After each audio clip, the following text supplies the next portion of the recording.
చేశారు కదా, best compliment అనుకోవచ్చు, అప్రిసియేషన్ అనుకోవచ్చు, ఏమొచ్చింది మీ మనసుకి బాగా టచ్ అయింది ఏంటి? అంటే ప్రతి పెయింటింగ్లో నాకు అప్రిషియేషన్ వచ్చిందమ్మా. ఓకే. కాకపోతే నాకు ఒక డిజైనర్గా రాఘవేంద్రరావు గారు ఒక భగవద్గీతకు సంబంధించిన కొన్ని పెయింటింగ్స్ ఉన్నాయి, అవన్నీ ఒక బుక్లా తయారు చేశారు.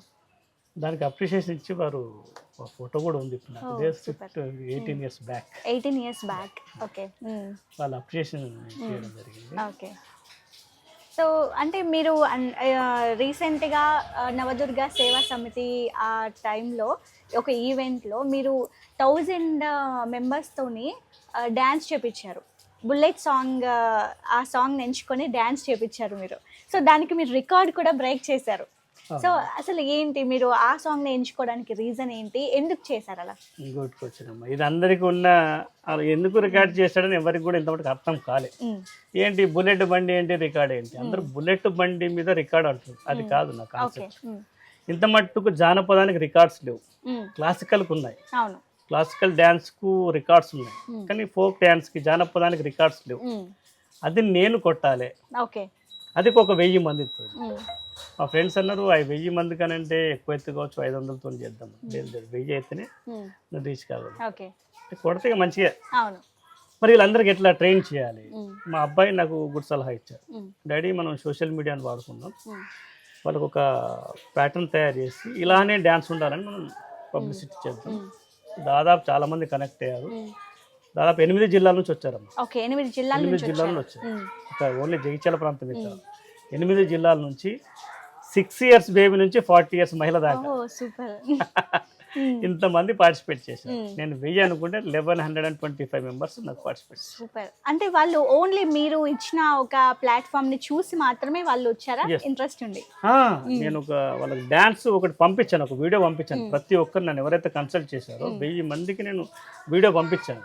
వాళ్ళు ప్రాక్టీస్ చేశారు. 2 months పట్టిందమ్మా. 2 months ప్రాక్టీస్ చేయించారు. ఓకే. సో మరి బుల్లెట్ సాంగ్ అంటే ఇప్పుడు చెప్పారు జానపదం లేదు అని. సో జానపదం చాలా సాంగ్స్ ఉన్నాయి, బుల్లెట్ సాంగ్ ఎందుకు మీకు అంత ఇది? ఇది కూడా మంచి క్వశ్చన్ అమ్మా. ఎందుకు అని అంటే జానపదానికి ఎవరి స్టైల్లో వాళ్ళు చేస్తారు. జనరల్గా ఏంటంటే ఈ రికార్డు కొట్టాలంటే ఒకేలా ఉండాలి. జానపదం ఎవరి స్టైల్లో వాళ్ళు డ్యాన్స్ చేస్తారు. ఎన్ని పాటలు వచ్చినా కూడా వారి వారి స్టైల్లో చేస్తారు. బుల్లెట్ బండి అనే పాట మీద నేను ఒక 10 పెళ్లిళ్ళకి వెళ్ళానమ్మా. 10 పెళ్లిళ్ళలో దాదాపు సిమిలర్గా ఉన్నాయి. ఆ సాంగ్ వినిపించింది పాట ప్లస్ ఎవరైతే పిల్లలు చేస్తున్నారో సిమిలర్ డాన్స్ కనబడుతుంది. దగ్గర పెద్ద వేరియేషన్ లేదు. ఇది పెట్టుకుంటే బాగుంటుంది, తొందరగా అందరూ రీచ్ అవుతారు, కనెక్ట్ అవుతారు. మెయిన్ నా థీమ్ అది.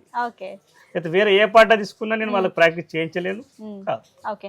సో మీరు ఏం రికార్డ్ బ్రేక్ చేశారు? అంటే 1000 మెంబర్స్తో ఇప్పుడు ఉంటుంది కదా, మీరు 1000 మెంబర్స్తో మీరు డ్యాన్స్ చేయించారు. మీకు రికార్డ్ బ్రేక్ చేయడం అంటే ఏం రికార్డ్ బ్రేక్ చేశారు? ఎలాంటి అవార్డ్స్ వచ్చాయా లేకపోతే ఏంటి? అదేనమ్మా, international wonder book of records అని వాళ్ళు కన్సల్ట్ చేశాను.